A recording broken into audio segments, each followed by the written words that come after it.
What's going on, my auto tech? So real quick tip here, if your engine's overheating, just make sure to park and try to figure out what's going on.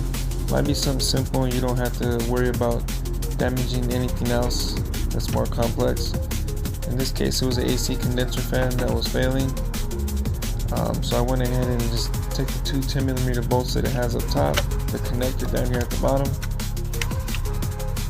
and that's pretty much it. I mean, if you want to know the cause of this, hit me up in the comments.